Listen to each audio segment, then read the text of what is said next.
Hello সবাইকে, আরেকটা নতুন দিনের আরম্ভ করলাম। এখন জাস্ট অফিস থেকে এসছি। আমি এর আগে কোনো ব্লগ শ্যুট করিনি, কারণ সকালবেলা কিছু কিছু হয়তো সকালে একদম উঠে আমি সকালের দৃশ্যটা অনেক সময় শ্যুট করি জাস্ট কয়েক সেকেন্ডের জন্য, কিন্তু সারাদিনের ব্যাপারটা শ্যুট করা সম্ভব হয়ে ওঠে না, কারণ এত দৌড়াদৌড়ি থাকে। সব কিছু মেনটেন করে অফিস যাওয়া টাফ হয়ে যায়। সবাই যারা ওয়ার্কিং লেডি নিশ্চয়ই জানা আছে সবাই।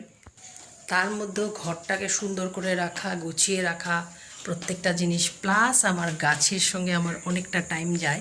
তো এইগুলো জিনিস আমার নিত্যদিনের নিত্যকর্মের মধ্যে পড়ে। এখন যেমন বাড়িতে এসেছি, আমি গাছগুলোকে দেখছি, এখানে বেলি ফুল ফুটেছে দেখাচ্ছি। তো এই বেলি ফুলটা, এই ধরনের গাছ যে আমি রাত্রিবেলায় একটু ধরে দেখাচ্ছি, এই ধরনের যখন ডাল বেরিয়ে যায় না, তখন এটাকে ছেটে দিতে হয়। এটার থেকে কখনো ফুল আসবে না। ফুলের জন্য এই ধরনের দুটো পাতার মাঝখান থেকে, আর পাতার ধরনটাও আলাদা থাকে। এগুলো কিন্তু আমি জেনেছি, আমাকে কেউ হাতে ধরে শেখায়নি। ইউটিউব এটার জন্য একমাত্র হেল্পফুল সহায়ক।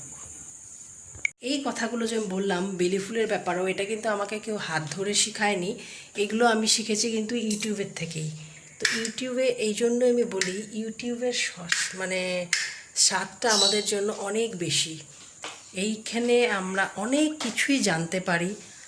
আর ঘর সাজানো, ঘরে গাছ না লাগালে যেমন ঘরটা একদম ন্যাড়া ন্যাড়া লাগে, ঘরের প্রাণ নেই এরকম লাগে। ঘরে সবুজটা খুবই জরুরি। তা আমি খুবই চেষ্টা করি। তো আমার একটু একটু করে দেখাবো। তো সব কিছু একসাথে দেখালে সবারও একটু ইন্টারেস্টটা কমে যাবে। তো আমি একটা জিনিস দেখি, সব সময় সিস্টেমেটিক থাকা এবং কাজ ফেলে না রাখলে, যেমন কাজও জলদি হয়ে যায়, কষ্ট একটু হয়। শুয়ে থাকতে তো সবারই ভালো লাগে, কিন্তু কষ্ট একটু হলেও কাজগুলো খুব তাড়াতাড়ি শেষ হয়ে যায়। ননস্টপ করে তারপর বিশ্রাম নাও, এবং বাড়ি গুছিয়ে রাখা, পরিষ্কার পরিচ্ছন্ন রাখা, প্রতিটি জিনিস জায়গায় ঠিকমতো ভাঁজ করে রাখা সময় মতো, এটা যদি প্রত্যেকের মধ্যে থাকে, টিকটিকিও টিকটিক বলছে, সবার জন্যই এটা খুব ভালো এবং ঘরের শৃঙ্খলাটা বজায় থাকে। তো আজকে আমি রাত্রিবেলা খুব একটা বিশেষ কিছু ডিনারে বানাচ্ছি না, তো দুপুরবেলার বা সকালবেলার কিছু কিছু ক্লিপিংস আমি দেখাবো। কালকে কিছু ব্যস্ত ছিলাম, তো কালকে আমি আর ব্লগ শ্যুট করিনি কোনো রান্না বাড়ার। তো হয়তো আগামীকাল আবার করব। তো আজকে আমি কালকে যেটা বানিয়েছিলাম সেটাই দেখাচ্ছি। এখানে ভেন্ডি ভাজা আর ডাল সেদ্ধ, একদম সিম্পল। আর এটা সাবুদানা, এটা আমার বরকে লুকিয়ে লুকিয়ে বানাতে হচ্ছে, কারণ এই আইটেমটা দেখলেই খেপে যাবে। সাবুদানার কোনো আইটেম খেতেই চায় না। তো ব্রেকফাস্টে আজকে আমি একটু অন্যরকম করছি, এটা সবার সাথে শেয়ার করছি। এখানে সাবুদানার মধ্যে কাঁচা পেঁয়াজ, কাঁচা লঙ্কা, হলুদ, নুন দিয়ে ভালো করে চটকে, না চটকালেও হয়, হাত দিয়ে ফেটানো হবে, তাড়াহুড়ার জন্য চটকে নিচ্ছি। তো এটা ওভারনাইট ভিজিয়ে রেখেছিলাম। বড় সাবুদানা, এটার মধ্যে ডিম দিয়ে দিয়েছি। ফ্রাই প্যানটা গরম করে এখানে জাস্ট বেটারের মতো দিয়ে উল্টে পাল্টে সস দিয়ে খেলে খুবই স্বাদ লাগে। একটা মুখরোচক এবং হেলদি, কোনো তেল খুব একটা যাচ্ছে না। আমি এটাকে উঠাতে গিয়ে একটু তাড়াহুড়োতেই, এটা যখন একটু হয়ে গেলো, তারপরে এটাকে অমলেটের মতো শেপ দিয়েছি। উপায় ছিল না, নিরুপায় হয়ে। তো এটা ব্রেকফাস্টে ছিল।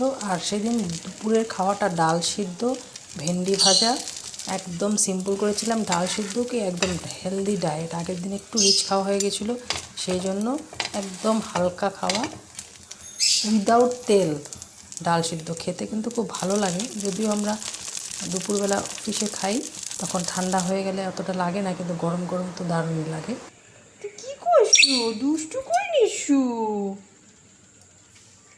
ওদের একটার সঙ্গে একটা লাগালাগি, খোঁচাখুচি, এগুলোই ওদের কাজ। আর এগুলো কি ভীষণ এনজয় করি আমরা। তো সবাই ভালো থাকবেন।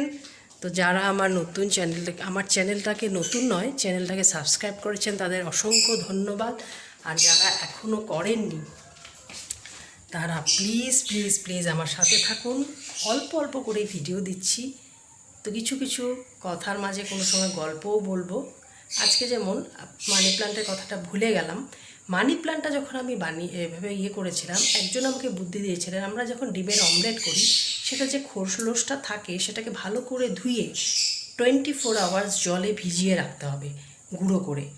গুঁড়ো মানে হাত দিয়ে গুঁড়ো করে। তারপর সেই জলটা ছেঁকে এই মানি প্ল্যান্ট গাছে মাসে একদিন দিলে আর প্লান্ট গাছটা আর ফিরে দেখতে হবে না, আপনার মানি প্লান্ট গাছটা তর করে বেড়ে যাবে।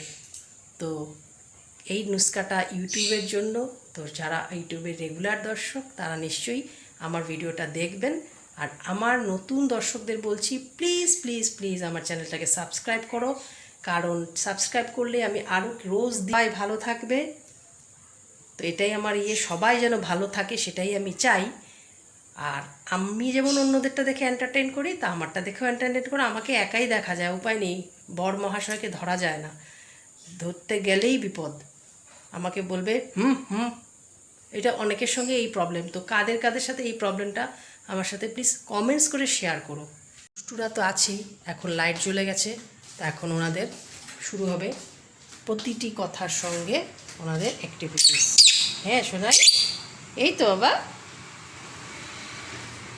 এই তো গুঞ্চু শেষ, গুঞ্চু শেষ হয়ে গেছে তোমাদের। ও সোনা আমার সোনা, এই তো এখন ওলে বাবলে ওলে বাবলে।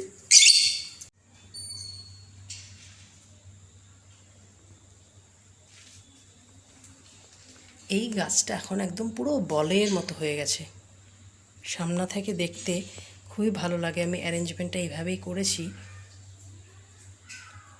এই গাছটাই একদম মরো হয়ে গিয়েছিল, আমার কাছে একটা ছোট্ট ডাল মানে কোনো রকম বেঁচে ছিল, সেটাকে আমি অনেক কষ্টে বাঁচিয়েছি, কিন্তু আমাকে হেল্প করেছে কে? ইউটিউব। দেখুন এটাকে আমি কিভাবে অ্যারেঞ্জ করেছি। এটা কিন্তু আমার একটা আর্টিফিশিয়াল ফ্লাওয়ার বাস ছিল, কিন্তু ওটাকে আমি এভাবে, এখন ওটা নষ্ট হয়ে যাওয়ার পর বা ফুলগুলো পুরনো হয়ে যাওয়ার পরে আমি এইভাবে এটাকে ইউজ করছি। আর গ্রিন কি ভালো লাগে দেখতে।